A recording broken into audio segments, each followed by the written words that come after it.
विजेडी 15 जणिया committee गठन कले विजेडी सभापति नवीन पट्टनायक राज्य में दलर विभिन्न कार्यक्रम यह कमिटी कार्य करिबो।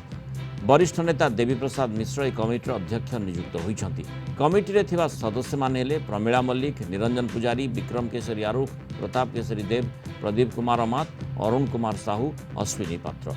सेहिभଳି ए कमिटी प्रताप जेना, शारदा नायक, सुदाम मार्डी, मनोहर रंधारी, स्नेहागिनी छुरिया, महेश साहू और देवेश आचार्य ए कमिटी रही। अधिक आलोचना करने Kalinga TV senior correspondent Pritikant Nayak आम सहित जोड़ी। प्रीतिकांत, जो कमिटी बीजेडी गठन करिछि तार मुख्य काम कौन रहिबो? देखो देवी प्रसाद वरिष्ठ विजु जनता दल नेता देवी प्रसाद मिश्र अध्यक्षतार एक 15 जणिया कमिटी गठन कर बीजेडी सुप्रीमो नवीन पट्टनायक। ये जो कमिटी गठन करा वरिष्ठ नेता माने सब समस्त अच्छा ये कमिटर काम जदि आप देखिए ये कमिटी विभिन्न जिले में जो संगठन रही जो समस्या रही से संपर्क में विचार विमर्श करिवो से दिगरे पदक्षेप नब आउ सुप्रीमों जो परामर्श अनुसार ये दल को किभली आहरी शक्तिशाली करहब से दिगरे पदक्षेप नेब। जदि आप देखिए विधानसभा जो रही टीम रही विजु जनता दलर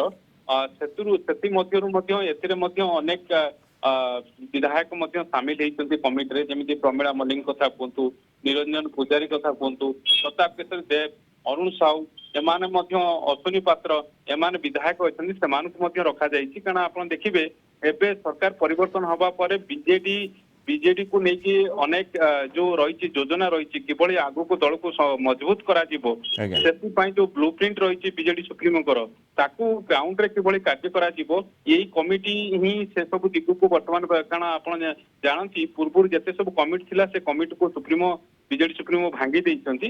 तेणु नुआ कमिटी हवा पर्यंत अर्थात नुआ पदाधिकारी हवा पर्यंत ये कमिटी वर्तमान जदि आप देखिए ये सब दिगु को तो सब नजर को नब ये बाबद उल्लेख करा आज जो निष्पत्ति करा तेणु मोटामोटी जदि आप देखिए ये कमिटी वर्तमान बीजेडी जो सारा राज्य जो संगठन रही कि आगू को नहीं हम आ जहाँ सब समस्या दल आगे रही कि सॉर्ट आउट करहब से कमिटी गठन कराई देवी प्रसाद मिश्र अध्यक्षता।